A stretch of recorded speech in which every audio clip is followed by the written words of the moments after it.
Hello दोस्तों, आप सभी को नमस्कार और आप सभी का स्वागत है हमारे चैनल आरके स्टडी कंप्लीशन 1 पर। देखिए, फिर हम एक ज़बरदस्त क्लास लेकर आए संधि की, और हमने जिस प्रकार से स्वर संधि को कंप्लीट किया है उसी प्रकार से हम व्यंजन संधि और विसर्ग संधि कंप्लीट करने वाले हैं। एक भी डाउट आपका नहीं बचने वाला है। मैंने आपसे वादा किया है कि जो भी टॉपिक हमारे चैनल पर होगा वो 100% कंटेंट आपको समझ में आएगा, उसका 100% कंटेंट आपको समझ में आएगा। यदि किसी प्रकार की आपको दिक्कत है, आपका कोई क्वेश्चन है किसी प्रकार का, आप कमेंट बॉक्स में लिख सकते हैं और अपना क्वेश्चन पूछ सकते हैं। तो जिस प्रकार से हमने स्वर संधि को कंप्लीट किया है उसी प्रकार से हम व्यंजन संधि को कंप्लीट करने वाले हैं, और बहुत ही सिंपल भाषा में आपको समझाने वाला हूँ, बहुत अच्छे समझाने वाला हूँ कि किस प्रकार से हमारी व्यंजन संधि बनती है। तो आज जो हम इस वीडियो में पढ़ने वाले हैं वो पढ़ेंगे व्यंजन संधि, और व्यंजन संधि के बाद जो हम पढ़ेंगे वो पढ़ेंगे विसर्ग संधि। तो हम व्यंजन संधि को 2 या 3 वीडियो में कंप्लीट कर लेंगे सारे नियम। थोड़ी वीडियो लंबी भी लेंगे हम, जिससे कि आपकी संधि एकदम कंप्लीट हो जाए, क्योंकि यूपी ट्रिपल एससी पैड के दिन भी कम है। 20 अगस्त को एग्जाम है, उसका क्लियर हो गया है, और जितनी वैकेंसी आने वाली हैं, लेखपाल की वैकेंसी दे दी है, नोटिफिकेशन जारी कर दिया है, मैं उस पर एक वीडियो बना दूंगा आपको। और जितनी भी वैकेंसी होंगी अब यूपी ट्रिपल एससी पैड के अनुसार, वो उसमें सभी पीईटी लागू होगा। तो देखिए, हमने जो आपको कराया है वो कराया स्वर संधि, और स्वर संधि को बिल्कुल हमने पूर्ण रूप से, बहुत ही विस्तारित रूप से कंप्लीट कर लिया है। और आज हम शुरू करने वाले हैं व्यंजन संधि। और व्यंजन संधि में लगभग 11 नियम बनते हैं, और 11 नियमों को हम बहुत अच्छे समझेंगे और बहुत ही अच्छे ठीक ढंग से उन्हें करेंगे और समझेंगे। ठीक है, देखिए अब मैं समझाने वाला हूँ आपको व्यंजन संधि क्या होती है। तो व्यंजन संधि, सबसे पहले व्यंजन संधि को समझते हैं। तो व्यंजन संधि की भाषा में समझाने वाला हूँ आपको। जब व्यंजन का मेल, व्यंजन यानी व्यंजन वर्ण का मेल किससे होगा? व्यंजन वर्ण से ही होगा, तब भी वहाँ क्या होगी? वहाँ होगी हमारी व्यंजन संधि। समझ रहे हैं आप? अब दूसरी बात यह है, जब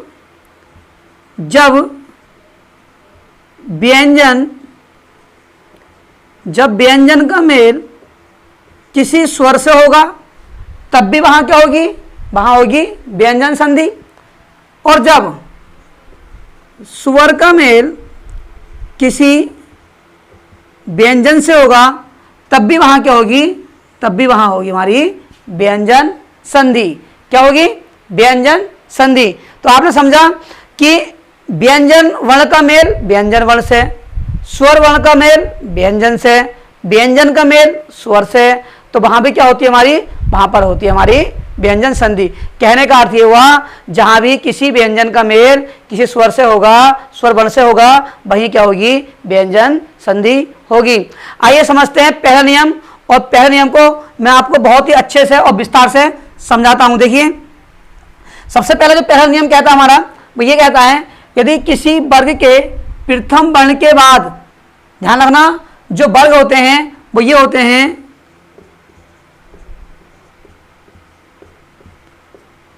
कै वर्ग, च वर्ग, ट वर्ग, त वर्ग और प वर्ग।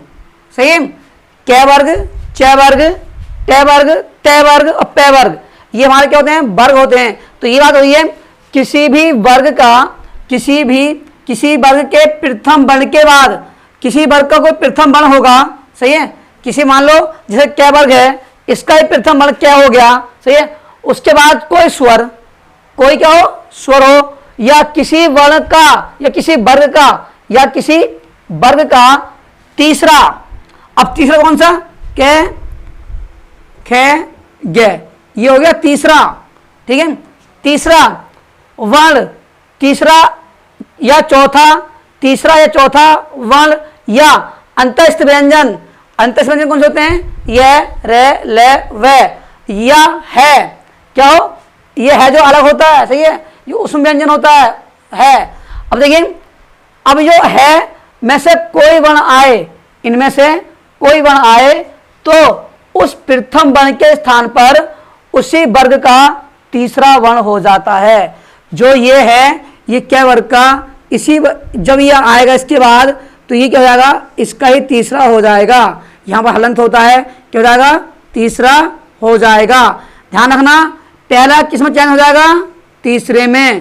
पहला चेंज हो जाएगा किसमें, तीसरे में, संधि करते वक्त। और संधि विच्छेद में पहला ही वर्ग मिलेगा और पहले वर्ण के बाद तीसरा चौथा।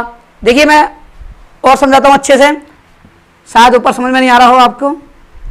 देखिए तो कोई भी वर्ग है, किसी भी वर्ग का, ठीक है, किसी भी वर्ग का पहला वर्ण, किसी भी वर्ग का पहला वर्ण, सही है, के बाद, इस वर्ण के बाद, ठीक, कोई क्या हो, कोई स्वर हो, क्या हो, स्वर हो, या किसी वर्ग का तीसरा चौथा वर्ण, या किसी वर्ग का क्या हो, या किसी वर्ग का तीसरा, किसी वर्ग का तीसरा या चौथा या अंतःस्थ पहला वर्ण या स्वर वर्ण, या जो पहले वर्ण के बाद स्वर या तीसरा या चौथा, या क्या आएगा, अंतःस्थ व्यंजन, या है। और देखिए अब कैसे, किसी वर्ग का पहला वर्ण होगा, क्या होगा, पहला वर्ण, और उसके बाद कोई स्वर या तीसरा या चौथा या अंतःस्थ व्यंजन हो, तब या साथ में क्या हो, है हो, तब इनके ही स्थान पर इसी वर्ग का जो वर्ग होगा उसी का ही क्या बन जाता है, तीसरा वर्ण हो जाता है, ठीक है। यानी उसी वर्ग का जो है, उसी ही वर्ग का। अब देखिए जैसे मैंने आपको बताया कि कोई पहला वर्ण होगा, उस वर्ण के बाद या तो कोई तीसरा वर्ण हो, क्या हो, या तो कोई तीसरा वर्ण हो, या फिर चौथा वर्ण हो, या अंतःस्थ व्यंजन हो, या है हो, क्या हो, है हो। और अंतःस्थ व्यंजन कौन से होते हैं, वो होते हैं यह, रह, ले, वह, क्या होंगे, यह, रह, ले, वह। और यह है हो, तब उसी वर्ग का वह क्या हो जाएगा, तीसरे वर्ण में बदल जाएगा। लेकिन ध्यान ये रखना है कि यदि मात्रा में है, यदि स्वर के साथ है, तो वह उसी वर्ग का स्वर सहित व्यंजन बनेगा। क्या बनेगा, स्वर सहित व्यंजन बनेगा। और यदि स्वर नहीं है तो क्या बनेगा, स्वर रहित व्यंजन बनेगा। क्या बनेगा, स्वर रहित व्यंजन। स्वर सहित व्यंजन क्या होते हैं, जो स्वर के साथ लिखे जाते हैं, जिनमें स्वर छुपा रहता है, वो होते हैं स्वर सहित व्यंजन। स्वर रहित व्यंजन क्या होते हैं, जो स्वर के बिना लिखे जाते हैं, जिनके नीचे हल्का सा हलंत लगा होता है, उन्हें बोलते हैं हम स्वर रहित व्यंजन। तो ध्यान रखना है, स्वर संधि की जो व्यंजन संधि है उसकी परिभाषा ही क्या है, व्यंजन का मेल व्यंजन से, व्यंजन का मेल स्वर से, स्वर का मेल व्यंजन से होता है, तो वही होती है हमारी व्यंजन संधि। क्या होती है, व्यंजन संधि। अब पहला नियम क्या है, पहला नियम यह है कि यदि किसी भी वर्ग का, जैसे कै वर्ग हो गया, क्या हो गया, कै वर्ग, कै वर्ग का पहला वर्ण कौन सा हो गया, पहला वर्ण हो गया कै, क्या हो गया, कै। फिर जैसे मैं आपको बता दूं जो वर्ग होते हैं, एक बार और बता रहा हूं आपको, वो ये होते हैं कै, चे, टे और पै, ठीक है। तो ये कै वर्ग, कै, खे, गै, घै, अणे, ठीक है। चे वर्ग, चे, छ, जै, झै, चे, छ, जै, झै, अणे, टे, ठे, ठे, हुआ, टे, ठे, ठे, हुआ, टे, ठे, ठे, न, और पै, फै, भै, भै, मैं, ठीक है। तो ये ध्यान रखना है आपको, जो वर्ग होगा, तो यदि कोई आपको किसी वर्ग का पहले शब्द में अंतिम वर्ण जो होता है, पहले शब्द में ध्यान रखना, पहले शब्द में अंतिम वर्ण जो होता है वो पहले वर्ग का मिल जाएगा, पहले वर्ग का पहला वर्ण मिल जाएगा। जैसे कै मिल गया, चे मिल गया, टे मिल गया, ते मिल गया, पै मिल गया, तब और इनके बाद क्या हो, तीसरा या चौथा या अंतःस्थ व्यंजन या है हो, तो यह अपने ही वर्ग के तीसरे में परिवर्तित हो जाता है। जैसे कै का तीसरा कौन सा होगा? कै, खे, गे, ठीक, चे, छे, जे। तो ये तीसरा ध्यान मत किस में बदल जाएगा? तीसरे में। तो ध्यान रखना है कि किस प्रकार से हम इन्हें चेंज करेंगे। आइए एग्जाम्पल लेते हैं और इन्हें समझते हैं। देखिए जो नियम है हमारा वो कैसे फॉलो करेगा। जैसे हमारा है दिक धन अंबर, क्या है? दिक धन अंबर। हमने बताया जो पहला शब्द होगा और उसका जो अंतिम वर्ण होगा, जो पहला शब्द होगा और पहले शब्द का अंतिम वर्ण जो होगा वो पहले ही वर्ग है। किसी वर्ग का पहला वर्ण है तो वह अपने के तीसरे में परिवर्तित हो जाता है। और कैसे परिवर्तित होता है? यदि उस वर्ण के बाद तीसरा, चौथा या अंतस्थ व्यंजन य, रे, ले, ब या है हो, क्या हो? है हो, तो वह अपने ही वर्ग के तीसरे में परिवर्तित हो जाता है। अब देखिए जैसे दिक धन अंबर, तो ये कै का मेल ये ऐसे हुआ। अब ये कै वर्ग का पहला ही वर्ण है और जब कै वर्ग का पहला वर्ण है उसके पास कोई स्वर है, क्या है? कोई स्वर है, तो यह अपने ही वर्ग के किस में बदलेगा? तीसरे में बदलेगा, कै, खे और गे। अब यहाँ ये देखना है आपको, यदि व्यंजन का मेल व्यंजन से हो रहा है तब ये आधा बन जाएगा। क्या बन जाएगा? आधा। यदि इसका मेल किसी स्वर से होगा तब ये पूरा बन जाएगा। देखिए कैसे, इसी बोलते हैं हम स्वर सहित व्यंजन। क्या बोलते हैं? स्वर सहित व्यंजन। अब देखिए जैसे मैंने इसका मेल ऐसा कराया तो ये है अपने ही वर्ग के तीसरे में बदल जाएगा और ये हो जाएगा पूरा। हमारे पास क्या बचा? हमारे पास बचा आधा मैं और वाह और रा, दिगंबर। क्या बचा? दिगंबर। आगे देखते हैं, जैसे ये क्या हुआ, इसके बाद तीसरा वर्ण हुआ। क्या हुआ? तीसरा वर्ण हुआ और किसका? ते, थे और दे। तीसरा वर्ण हो गया ते, थे और दे। अब नियम क्या है? नियम यही तो है, यदि किसी वर्ग के पहले वर्ग के बाद कोई तीसरा, चौथा या अंतस्थ व्यंजन या है आए तो वह अपने ही वर्ग के तीसरे में परिवर्तित हो जाता है। अब देखिए ये भी व्यंजन और ये भी व्यंजन, तो हमने क्या बताया? परिवर्तित तो तीसरे में होगा। कै वर्ग का पहला ही वर्ण है, कै वर्ग का पहला ही वर्ण है, तो ये क्या बदल जाएगा? किसमें? क्या बदल गया? गे में। लेकिन ध्यान रखना है ये व्यंजन का मेल व्यंजन से हो रहा है तो ये हो जाएगा आधा और बचा हमारे पास ये दर्शन। ठीक। अब देखिए कि ये ऐसे लिखते हैं, शुद्ध तो ये नहीं माना जाता यही है, लेकिन ये अच्छा नहीं दिखता है तो इसे लिख देते हैं इस प्रकार से ये। ठीक, दिग्दर्शन। तो ये होता हमारा शुद्ध वाला। देखिए पहली कंडीशन ये, दूसरी ये और तीसरी में ये बनता है। ठीक, तब जाके बनता है ये दिग्दर्शन। ठीक है। अब इसे तोड़ेंगे तो ये कब बना होगा? अपने तीसरे में बदला है तो किसी वर्ग के पहले वर्ण में बदला होगा। और ये कौन से वर्ग में है? क्या वर्ग में? तो क्या है? दिक धन अंबर। दिक धन दर्शन, दिग्दर्शन। इस प्रकार से दिक धन अंबर, दिगंबर।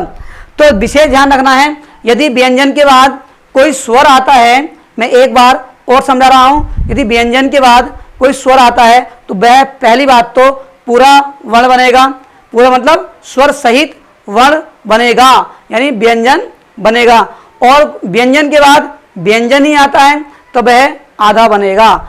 आगे देखते हैं, देखिए जैसे वाक धन ईस, तो यहां से ये कै और ये ई। अब मैंने आपको बताया कि पहली बात ध्यान रखनी है कि कै वर्ग का पहला वर्ण है और जब कै वर्ग का पहला वर्ण है उसके बाद कोई स्वर है, क्या है? स्वर, तो वह अपने ही वर्ग के तीसरे में परिवर्तित हो जाता है। तो देखिए, तो ये क्या जाएगा? ये आ गया वह ऐसे ही, और ये क्या बदल जाएगा? किसमें? गे में। और ये ई की मात्रा ये हो गई और ये क्या बचा? शा। क्या हो गया? वागीस। क्या हो गया? बागीस। क्या हो गया? बागीस। क्लियर। अब देखिए आगे देखते हैं, जैसे दिक धन गज, दिक धन गज। अब आपने देखा कि यहाँ ये व्यंजन, यहाँ भी व्यंजन, तो सिंपल सी बात है कि बनेगा इसका ही तीसरा वर्ण ये बदलेगा किसमें, अपने ही वर्ग के तीसरे में। तो व्यंजन का व्यंजन से तो बनेगा आधा, क्या बनेगा आधा, और क्या बचा हमारे पास, ये बचा गया और जय दिग्गज, क्या हो गया दिग्गज।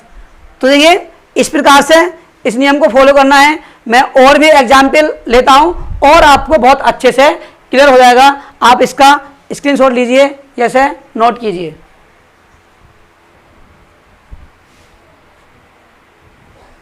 चलो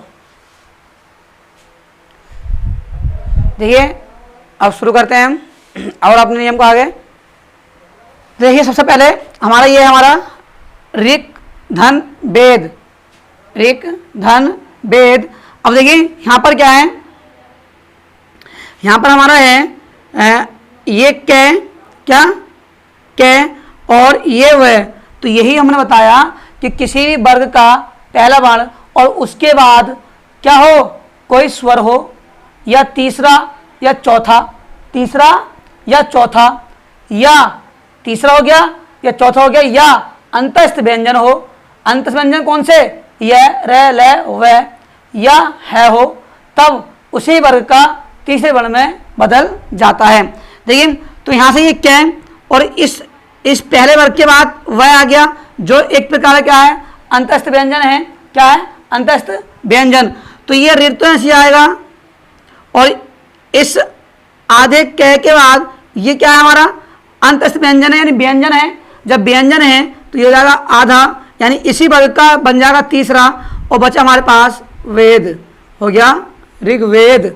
क्या हो गया, ऋग्वेद। और देखते हैं आगे, जैसे तत् धन भव, तत् धन भव। अब देखिए ये आधा व्यंजन तय, और ये भी व्यंजन हमारा क्या, व्यंजन। व्यंजन का मेल व्यंजन से तो व्यंजन संधि, लेकिन ये तय वर्ग का पहला वर्ण बदलेगा अपने पहले ही वो अपने तीसरे वर्ण में। तो ये तय आ गया, और ये तय बदल जाएगा तय थ दे, दे में। अब व्यंजन का मेल व्यंजन से तो ये आएगा आधा, और क्या बचा हमारे पास, भव। तो ये हो गया तद भव। क्या हो गया, तद भव। और देखते हैं आगे, जैसे उत धन घाटन, उत धन घाटन। देखिए पहला ही प्रत्यय वर्ग का पहला ही वर्ण है, उसके बाद क्या है, कोई व्यंजन है या कौन सा हो गया, देखिए क्या है हमारा, उसके बाद मैं क्या बताया आपको कि कोई स्वर हो या किसी वर्ग का तीसरा चौथा वर्ण हो। सही है। तो कै कै खे गे घे, चौथा वर्ण आ गया, क्या आ गया, चौथा वर्ण। इसी प्रकार पर यहाँ पर आया था तत् धन भाव, पे फे भे, पे फे पे फे पे फे भे, पा फा भा मा। ठीक। अब देखें तो कौन सा ये आ गया हमारा, तीसरा या चौथा। एक तो तीसरा, एक चौथा, या अंतस्थ व्यंजन, या र ल व या है हो, या कोई स्वर हो, तो वह अपने ही वर्ग के तीसरे में बदल जाता है। बस पहला नियम ये ध्यान रखना है आपको। ठीक है। देखिए करते हैं, तो यहाँ से क्या हो जाएगा, ये आ गया उ, और ये तय बदल जाएगा दे में। किसमें, दे में। व्यंजन है हमारा, तो ये आधा हो जाएगा, और क्या बचा, घाटन। ये हो गया उद्घाटन। क्या हुआ, उद्घाटन। और देखिए सत धन अचार। अब ये कोई स्वर आ गया, क्या हो गया, स्वर। ये तय बदल जाएगा किसमें, दे में। किसमें, दे में। लेकिन ये क्या आ गया, बड़ा आ, तो बड़े आ की मात्रा सदा चार। क्या हो गया, सदा चार। और देखिए इसी प्रकार से जो ये तय है, तय के बाद कोई स्वर है, तय के बाद क्या है, कोई स्वर। तो देखिए ये स ऐसे आएगा, और इस तय के बाद क्या है, कोई स्वर है, तो ये तय क्या हो जाएगा, ये तय अपने ही वर्ग के तीसरे में बदल जाएगा। तो तय थ दे, ये हो गया दे। अब ये उ की मात्रा, और ये आ गया उपयोग, सदुपयोग। क्या हो गया, सदुपयोग। तो क्या होना हमारा, सदुपयोग। और देखिए आगे, जिस प्रकार से भगवत धन गीता, भगवत धन गीता। तो ये तय अपने वर्ग का पहला वर्ण, और उसके बाद कौन सा, गे, कै कै कै खे गे, कौन सा आ गया? तीसरा। यही तो नियम है हमारा, तीसरा वर्ण हो, चौथा हो, या कोई स्वर हो, या अंतस्थ व्यंजन हो, क्या हो? अंतस्थ व्यंजन हो या है हो, तब वह अपने ही वर्ग के पहले, अपने ही वर्ग के तीसरे वर्ण में बदल जाता है। देखिए ये आई हमारा भग वाह, अब तब बदल जाए किसमें? तय, तय, थे, दे में, और वो भी व्यंजन का मेल व्यंजन से, तो आधा, और क्या हो जाएगा? गीता। तो हो गया भगवद गीता। क्या हो गया? भगवद गीता। और देखिए के बाद कोई स्वर, यानी पहले वर्ण के बाद क्या आ गया? कोई स्वर, तो ये अपने ही वर्ग के बदल जाएगा तीसरे में, तो ये आ गया प्रा, और क्या का हो गया? गे, और ये बड़ा ए है, बड़े ए की मात्राएं, और तिहासिक, ये बहुत ही पूछता रहना सही है, तो ये हो गया प्रागैतिहासिक, और ये शुद्ध वर्तनी में पूछता है, इस पर बना लेना स्टार।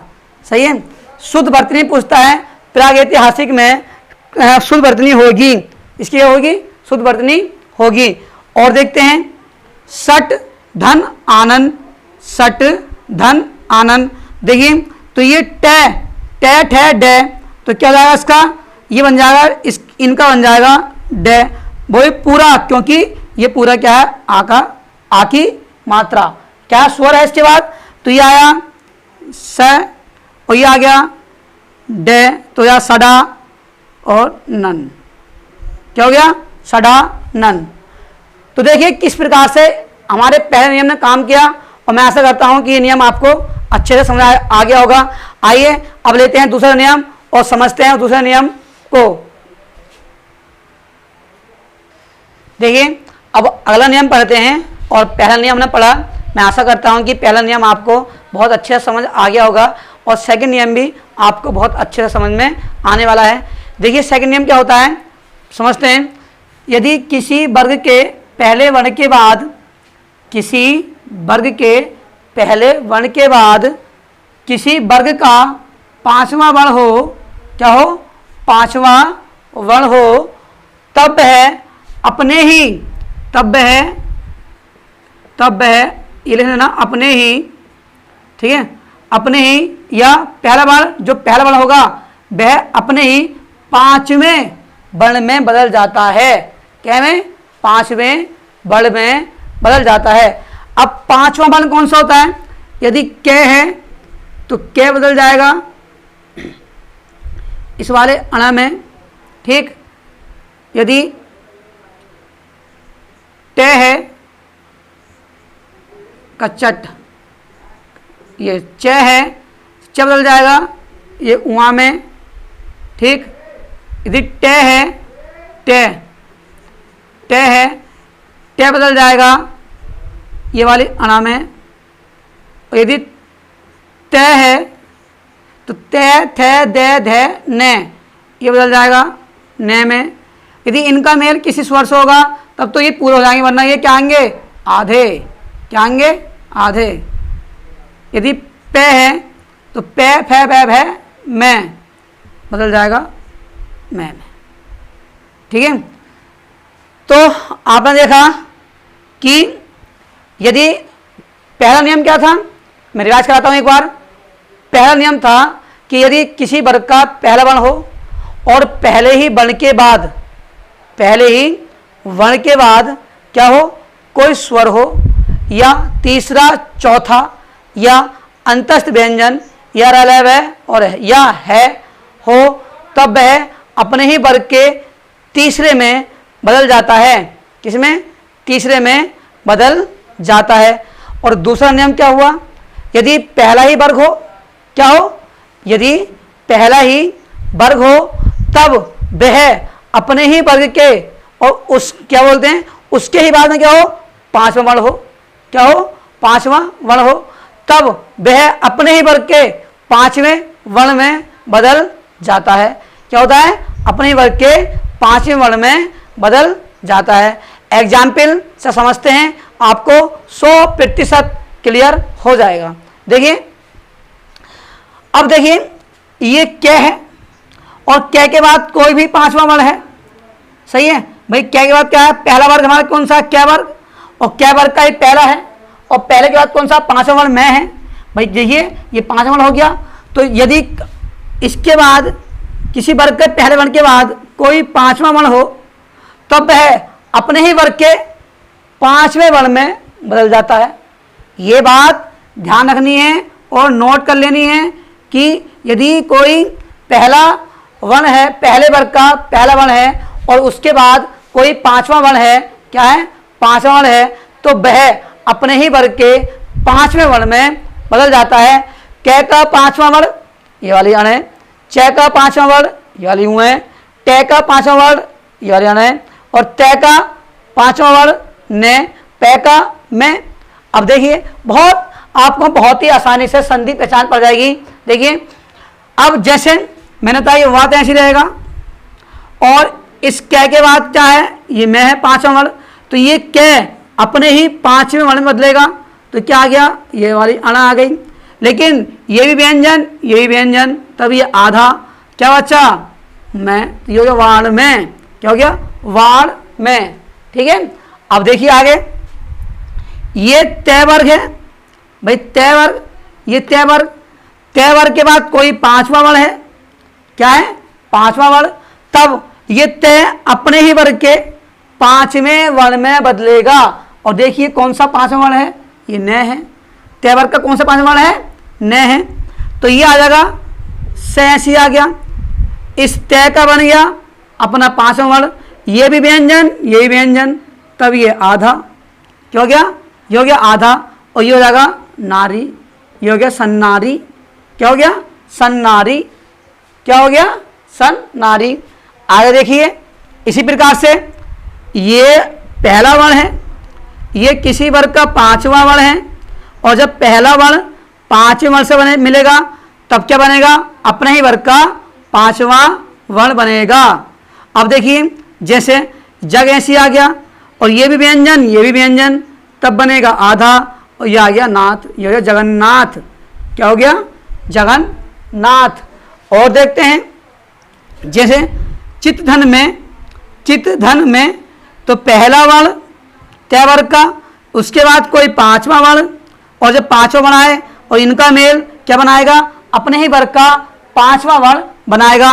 देखिए जैसे ये ची ऐसी आ गया और इस तय का क्या हो जाएगा, अपने ही वर्ग का, तय का अपने ही वर्ग का पांचवा वर्ण, ये भी व्यंजन, ये भी व्यंजन, तब बनेगा आधा, क्या बनेगा, आधा, और क्या बचा, ये माँ, क्या बचा, या, क्या हो गया, चिन्ह में, क्या हो गया, चिन्ह में। अब देखिए उत धन मूलन, उत धन मूलन, तो ये भी कौन सा, ये भी पहला तय वर्ग का पहला वर्ण, ये मैं कौन सा, मैं जो हमारा पांचवा वर्ण, जब पहला वर्ण पांचवें से मिलेगा तो अपने ही वर्ग का क्या बनाएगा, पांचवा वर्ण बनाएगा, तो वो ऐसे ही आ गया। इस तय का, अब देखो तय का क्या हो जाएगा, न हो जाएगा, और मूलन आ जाएगा ऐसे ही, तो उन्मूलन, क्या हो गया, उन्मूलन। और देखिए और देखते हैं इसी प्रकार सट धन मूर्ति, तो ये टय वर्ग का, टय वर्ग के बाद पांचवा वर्ण आया है, जो टय वर्ग का पांचवा वर्ण कौन सा होगा, ये अणा होगा, क्या होगा, अणा होगा, तो इसका क्या हो जाएगा, मैं थोड़ा रफ करता हूं, देखिए और मैं लिख के बताता हूं आपको। तो ये तुम्हारा क्या है, ये कै वर्ग, ये च वर्ग, ये ट वर्ग, ये ट वर्ग, और ये प वर्ग। अब देखिए अब ये ट वर्ग, उसके बाद कोई पांचवा वर्ण, तो इस ट का अपना ही वर्ण का पांचवा वर्ण बन जाएगा। अब ये व्यंजन, ये व्यंजन, तो ये बन जाएगा आधा। देखिए ट का कौन सा, ये वाला आना है, तो ये आधी आना ये आ जाएगी, ठीक, क्या आ जाएगी, आधी आना आ जाएगी। और क्या आ गया, ये मुंह ऐसी आ गया, और ती सन्मूर्ति, षणमूर्ति, क्या हो गया, षणमूर्ति, षणमूर्ति। अब देखिए इसी प्रकार से षट धन मुख, षट धन मूल, सही है, षट धन मूल। अब देखिए तो ये क्या होगा हमारा, ये ट हो गया और ये पांचवा वर्ण हो गया, ट वर्ग आ गया, तो ये आ गया हमारा श, और इस ट का अपना ही वर्ग क्या बन जाएगा, आधा न हो जाएगा मूल, सन मूल, क्या हो गया, षण मूल। और देखिए इसी प्रकार से ये तय और इसके बाद कोई पांचवा वर्ण, तो किसी वर्ग के पहले वर्ण के बाद कोई पांचवा वर्ण आए, क्या है, पांचवा वर्ण आए, तो वह अपने ही वर्ग के पांचवें वर्ण में बदल जाता है। तो ये जग आ गया और त्या का क्या हो गया, न हो गया, और क्या आ गया, माता, ऐसी आ गया, जग, जगन माता, क्या हो गया, जगन माता। और देखिए ये तय, तय के बाद कोई पांचवा वर्ण है, क्या है, कोई पांचवा वर्ण है। और देखते हैं इस तय के बाद ये पांचवा वर्ण आया, तो इसका क्या हो जाएगा, ये तय सी आएगा, और इसका ये अपने ही वर्ग का बन जाएगा पांचवा, यही व्यंजन, तो बन गया आधा, और ये आ गया मैं, ये हो गया तन में, क्या हो गया, तन में। देखिए तो ये हुआ हमारा दूसरा नियम। एक बार और मैं रिवाइज करता हूं कि जो दूसरा नियम है वो क्या कहता है। दूसरा नियम ये कहता है, यदि किसी वर्ग का पहला वर्ण है, यदि किसी वर्ग का पहला वर्ण है और उसके बाद किसी भी वर्ग का पांचवा वर्ण हो, उसके बाद किसी भी वर्ग का पांचवा वर्ण हो, तो वह पहला वर्ण अपने ही वर्ग के पांचवें, अपने वर्ग के पांचवें वर्ण में बदल जाता है। क्या होता है, अपने वर्ग के पांचवें वर्ण में बदल जाता है। और देखिए ये दोनों नियम आपको बहुत ही अच्छे से समझ आगे होंगे। अब जो लेते हैं हम, अब वो लेते हैं तीसरा नियम। आप इसका स्क्रीनशॉट लीजिए या इसे नोट कीजिए। देखिए तीसरा नियम हमारा है, और तीसरा नियम यह है, यदि वहाँ व्यंजन के बाद कोई माँ व्यंजन आए, यानी स्वर सहित व्यंजन हो जाए या आए, तब उसके स्थान पर उसी व्यंजन का द्वितीय व्यंजन हो जाता है।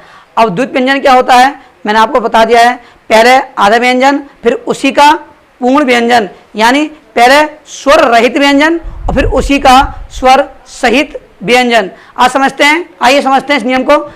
नियम नंबर 3 है हमारा, यदि इस मैं के बाद, यानी स्वर रहित व्यंजन के मैं के बाद स्वर सहित माँ आए, तब इस मैं का द्वितीय व्यंजन हो जाता है। इसमें क्या होता है, द्वितीय व्यंजन हो जाता है। देखिए कैसे, जैसे सम धन मान, तो देखिए इस मैं के बाद ये वाला मैं आया है, इस मैं के बाद ये वाला मैं आया है, इस मैं के बाद ये वाला मैं आया है, और जब भी ये नियम आपको दिखाई दे तो उसका क्या बन जाता है, द्वितीय व्यंजन बन जाता है, उसी वर्ग का उसी व्यंजन का द्वितीय व्यंजन बन जाता है। देखिए जैसे ये हो जाएगा हमारा सम और मान, द्वितीय बन गया। देखिए ये द्वितीय बन गया, इस प्रकार शम मति, क्या हो गया, शम मति द्वितीय बन गया। देखिए ये भी इसी प्रकार शम मिश्रण, क्या बन गया, द्वितीय बन गया। तो ये हमने आज जो कंप्लीट किए वो कंप्लीट किए 3 नियम, और इसके जो बाकी नियम हैं वो हम कंप्लीट करेंगे आने वाली वीडियो में। तो मैं आशा करता हूँ कि मेरे द्वारा दिया गया कंटेंट आपको ज़रूर क्या हुआ समझ आया होगा। और यदि आपका कोई क्वेश्चन है या कोई किसी प्रकार का शब्द ऐसा है जिससे कि आपकी संधि विच्छेद ना हो पा रही है, या कोई भी शब्द है, ये नहीं कि सारे शब्दों की संधि होगी, बहुत शब्द ऐसे होते हैं जिनकी संधि नहीं होती, और कुछ शब्द ऐसे होते हैं जिन्हें 3 प्रकार से तोड़ा जाता है। वो शब्द मैं आपको लूँगा जिन्हें 3 प्रकार से तोड़ा जाएगा। तो आपका कोई भी डाउट है तो आप कमेंट बॉक्स में लिख सकते हैं और अपने डाउट को पूछ सकते हैं। तो आप सभी को नमस्कार, धन्यवाद और जय हिंद।